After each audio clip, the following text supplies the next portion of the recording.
आप सभी का मेरे चैनल पर बहुत बहुत स्वागत है। आज मैं आपको जो कहानी सुनाने जा रही हूँ उस कथा का शीर्षक है जाट और सुनार। कहानी शुरू करने से पहले मेरी आपसे प्रार्थना है, प्लीज़ मेरे चैनल को लाइक शेयर एंड सब्सक्राइब करें। अच्छा लगे तो कमेंट भी करें। चलिए शुरू करते हैं आज की कहानी जाट और सुनार। एक जाट और सुनार में बड़ी गहरी मित्रता थी।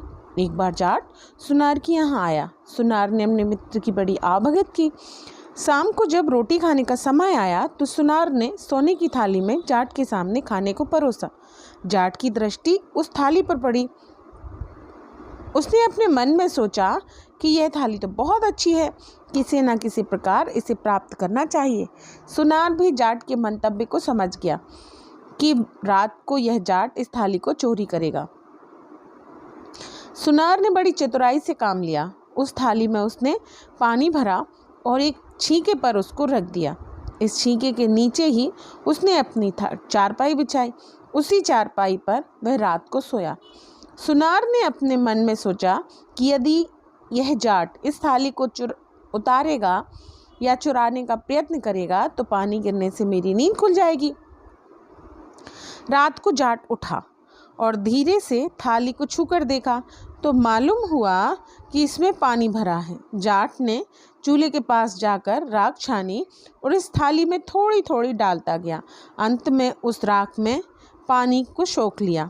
जाट ने थाली को इस प्रकार उतारा कि सुनार को पता भी न चला। प्रातःकाल सुनार जागा तो देखा कि थाली नहीं है। जाट उस थाली को उतारकर रात को ही गांव के बाहर एक गड्ढे में गाड़ आया था। उसके पैर पर पानी का निशान बन गया था। होनहार की बात है कि जाट का एक पैर सोते सोते चादर से बाहर निकल गया। सुनार ने उस पर पानी का निशान बना हुआ देखा। वह समझ गया कि पानी के गड्ढे में थाली को गाड़ आया है। उसने सूत से एक धागे से वह पानी का निशान नाप लिया और उसी गहराई तक गड्ढे में घुसकर पानी में थाली को टटोला तो उसे थाली मिल गई। सवेरे जाट भी जागा।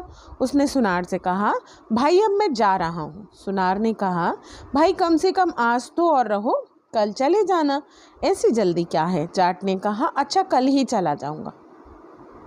शाम को सुनार ने उसी थाली में जाट को फिर खाना खिलाया। जाट बड़े अचरज में रह गया। जाट ने सुनार से पूछा, भाई एक बात तो बताओ कि तुम्हारे यहाँ कितनी सोने की थालियाँ हैं।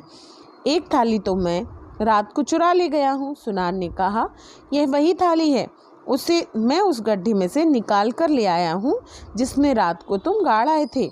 इस पर जाट ने कहा, मैं तो अपने मन में काबिल बनता ही हूँ, पर तुम तो मेरे भी गुरु निकले, इसीलिए चलो दोनों कहीं व्यापार करने चलें। दोनों की काबिलियत का कुछ ना कुछ लाभ अवश्य उठाना चाहिए। इस प्रकार सोचकर दोनों रुपए कमाने घर से निकल पड़े। चलते चलते वे किसी शहर में जा पहुँचे।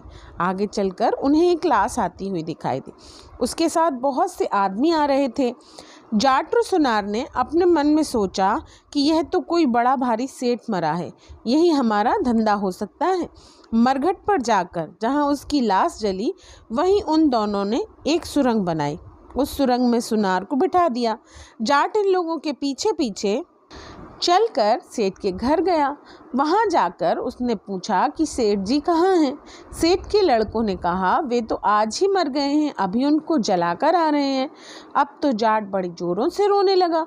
सेठ के लड़कों ने उससे रोने का कारण पूछा। जाट ने कहा, सेठ पर मेरे 10,000 रुपये जमा थे, अब मुझे कैसे मिलेंगे। सेठ के लड़कों ने कहा, यदि बही खाते में रुपए जमा होंगे तो तुम्हारे रुपए हम अवश्य देंगे।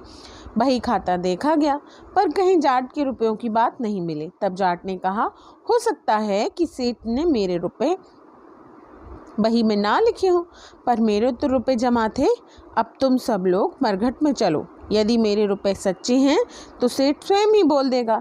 मरघट पर जाकर जाट ने जोर से आवाज़ दी, अरे भाई सेठ जी, मैंने जो 10,000 रुपये तुम्हारे पास जमा किए थे वे वही में नहीं मिले हैं।